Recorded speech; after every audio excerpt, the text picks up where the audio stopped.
Mi amado hermano, yo pienso con relación a que el apóstol Pablo hace mención que lo dejaron solo. Yo creo que muchas veces los ministros se sienten de esa manera, que no son apoyados por sus colaboradores o por el grupo de personas que se congregan, y en algún momento de su ministerio se sienten solos, ¿verdad? Pero hay que hacer lo que hizo el apóstol Pablo, no culparlos, porque a veces esos silencios o esos momentos de soledad son muy importantes para que podamos ver que en realidad no estamos solos, como lo hace ver en el verso 17 el apóstol Pablo. Dice, el Señor en cambio estuvo conmigo. Imagínense, el mismo Señor Jesucristo estuvo con el apóstol Pablo en ese momento de juicio, quizás donde lo sentenciaron a muerte, quizá. Y ustedes saben que la sentencia de Pablo fue porque evangelizó a la familia de César, y mucha de la familia de los Césares se convirtieron a Cristo. Y ese era el rencor que tenía Nerón contra el apóstol Pablo, porque se le había prohibido hablar de este evangelio. Y Pablo hace ver que el Señor estuvo con él, y aparte de estar con él lo fortaleció. Y como quien dice, mira Pablo, era inevitable, era lo que tenías que vivir, porque le dice, a fin de que por mí se pudiera cabalmente, se cumpliera cabalmente la proclamación del mensaje, y que todos los gentiles oyeran el evangelio. Valió la pena, ¿verdad?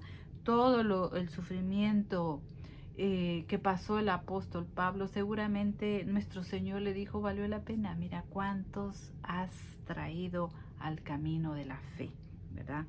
Tu sacrificio, tu obediencia, tu entrega ha traído fruto al 100 por 1, ¿verdad?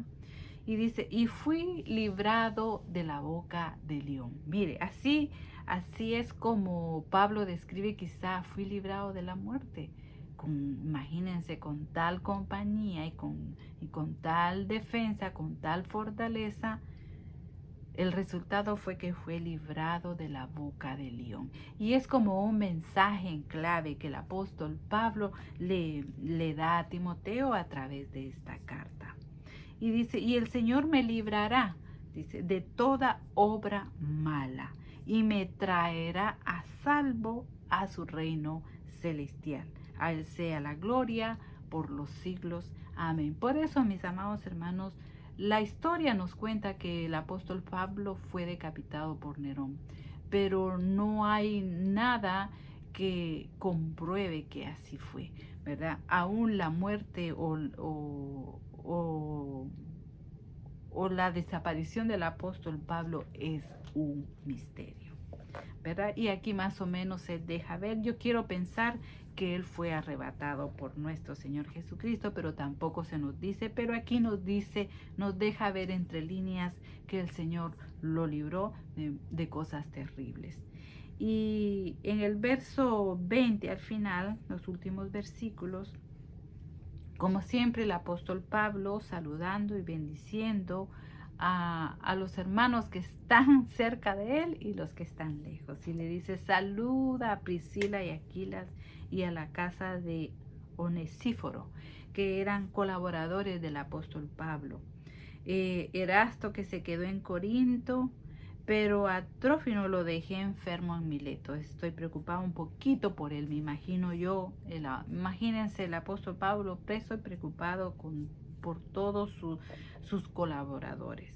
Y le dice en el verso 21, procura venir antes del invierno, antes que empiece el frío, para que me traigas mi capa, ¿verdad? O mi suéter o mi abrigo. Eubulo te saludan también Pudente, Lino, Claudia y todos los hermanos. Y el apóstol Pablo termina su carta con esta bendición: que el Señor sea con tu espíritu, y la gracia sea con ustedes. Amén y amén. Miren, mi amado hermano, es muy interesante. Yo sé que el tiempo es tan corto para poder explicar tantas cosas que hay en las cartas del apóstol Pablo, pero yo te invito, como siempre, a leerlas despacito, una, dos, tres veces, las veces que sean necesarias, para que tú puedas entender y comprender el mensaje que el Señor tiene para ti. Mi amado hermano, gracias por acompañarme en esta carta segunda de Timoteo. Espero que ha sido de bendición para tu vida, de edificación y sobre todo que te motive a seguir escudriñando las Escrituras. Nos vemos en el próximo libro.